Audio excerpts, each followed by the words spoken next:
आगे बढ़ते हैं। कासगंज से बड़ी खबर, चंदन गुप्ता हत्याकांड में सजा का ऐलान हो गया है। सभी 28 दोषियों को उम्र कैद की सजा सुनाई गई है। एनआईए कोर्ट ने दोषियों को सजा सुनाई। 26 जनवरी 2018 को चंदन की हत्या हुई थी। तिरंगा यात्रा के दौरान चंदन की हत्या हुई थी और इस पूरे मामले में एनआईए कोर्ट ने दोषियों को सजा सुनाई है। सभी 28 दोषियों को उम्र कैद की सजा सुनाई है। ये एबीवीपी कार्यकर्ता चंदन गुप्ता की मौत के मामले में 28 दोषियों को उम्र कैद की सजा सुनाई गई है। लखनऊ एनआईए कोर्ट के जस्टिस विवेकानंद शरण त्रिपाठी ने यह फैसला सुनाया। 28 आरोपियों को दोषी करार दिया। इस फैसले के खिलाफ दोषियों की तरफ से सुप्रीम कोर्ट में याचिका दाखिल की गई थी, जिसे कोर्ट ने खारिज कर दिया। गुरुवार को इस मामले में दोषी सलीम कोर्ट में पेश नहीं हुआ था। उसने शुक्रवार को कोर्ट में पहुंचकर सरेंडर किया। आपको ये पूरी घटना याद होगी 26 जनवरी 2018 की, जब चंदन गुप्ता की हत्या कर दी गई थी और उसकी मौत के बाद कासगंज में हालात इतने खराब हो गए थे कि प्रशासन को इंटरनेट बंद कराना पड़ा था। करीब एक हफ्ते तक दंगा चलता रहा था। ये दरअसल हिंदू युवा वाहिनी, हिंदू परिषद, एबीवीपी के कार्यकर्ता उस दिन 26 जनवरी 2018 को 100 बाइक पर तिरंगा और भगवा झंडा लेकर निकले थे और चंदन गुप्ता भी इसी में शामिल था और उसी दौरान चंदन गुप्ता की हत्या की गई थी। अभिषेक सिंह हमारे साथ जुड़े हुए हैं। अभिषेक, अब इसका मतलब 28 दोषी जो हैं वो उम्र भर सलाखों के पीछे रहेंगे। न्याय जरूर देर से मिलता है, लेकिन न्याय मिलता है।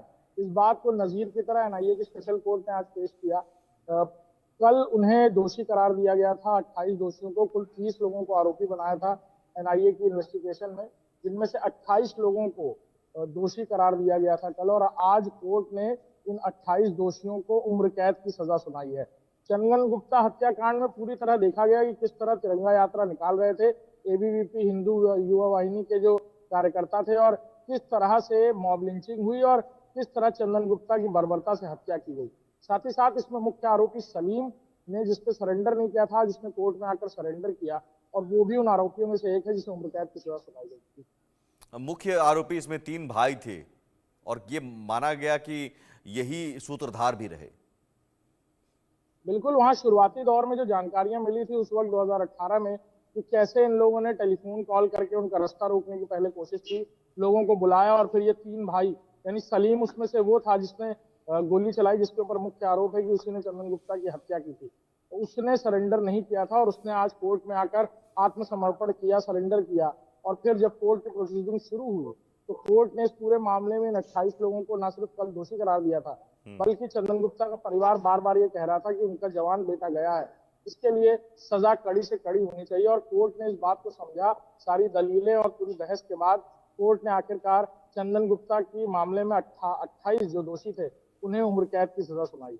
बिल्कुल, इसमें अब इससे पहले जो 2020 में ये बताया जा रहा है कि जमानत पर बाहर आ गए थे, लेकिन बाद में फिर एनआईए कोर्ट में जब ट्रांसफर किया गया इस केस का और उसके बाद सुनवाई चल रही थी, अब जाकर इस पूरे मामले में सजा का ऐलान हो गया है।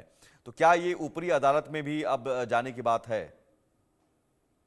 बिल्कुल, एनआईए की स्पेशल जांच के बाद जब ये पूरा मामला एनआईए की कोर्ट में पहुंचा, उसके बाद जिन लोगों की जमानत हुई थी उन्हें दोबारा गिरफ्तार किया गया था। तकरीबन 30 लोग थे ये, जिसमें से एक की मौत हो गई ट्रायल के दौरान ही, और 28 लोग वो जो अलग अलग तरीके से इस पूरी घटना में इन्वॉल्व थे। कुछ लोगों ने मॉब पुलिंग की थी, कुछ लोगों ने रास्ता रोका था, कुछ लोगों ने हत्या के दौरान किस तरह से आगजनी की उस वक्त, और किस तरह से बाकी लोगों को भी उकसाया और भड़काया था चंदन के साथ ये बर्बरता करने के लिए, ये सभी वो लोग हैं। साथ ही साथ इस पूरे मामले में अब देखना होगा कि जो आरोपी पक्ष है वो क्या करता है, लेकिन फिलहाल एनआईए की स्पेशल कोर्ट ने आज इन सभी 28 दोषियों को उम्र कैद की सजा सुनाई। बिल्कुल, बहुत शुक्रिया अभिषेक तमाम जानकारी के लिए। और इन 28 दोषियों के नाम यहाँ पर जानना ज़रूरी है।